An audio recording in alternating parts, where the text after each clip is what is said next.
কেনে লাগছে আরে আলহীটোকে ঢালিবা দিছে পানীখিনি ঐ চলি যাব এই তথাপিও দিয়কচোন আপুনি ঢালিলে বেয়া লাগে দিয়কচোন আকৌ চিন্তা কৰিব নালাগে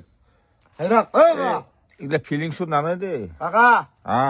আপেল দি কিমান খাম মাংস আনক এই আদি হা মাংসটো 3.5 কেজি আনিছিলো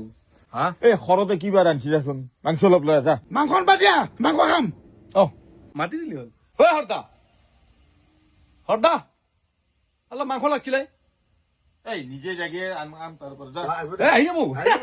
পইচা দিছো ঐ গোবিন্দ আপেল ফেলাই দিলো মাংস আনিবা দিছি ৰ খাওঁ ভালকে এ বঢ়িয়া মাল কিমান আছে আৰু ঐ আছে ঐ কিমান খাবি আছে দে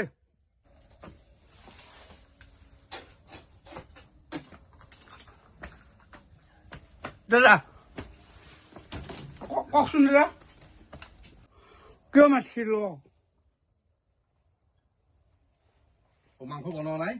মাংস আনিছিল নেকি ঐ আদি সৰতো কোনে মদ দিছি মই শুকুনীয়াকে দিছিলো কোৱাটাৰ পৰা শুকনাকা আনতে বহাম শুকনাকা যি মই কৈছিলো কি খানাখিনি বনাই কিনে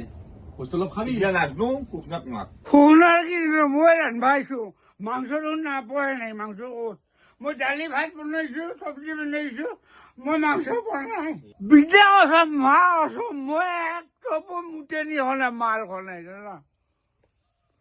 মই ঘৰৰ পৰা আনিছো 3টা পেকেট সেই খাইছো শুকনা খাইছি তই যদি কিবা দিছা শুকনাক দিছা সি খাব খালি পেলাই মাংস তাতে আছিল যে মানুহ বানাই দিম ৰ মই ইমান ফাল্টু মানুহ হয়তো ও আৰু ভাত ভাত খাওঁ দে তই ননচেন্স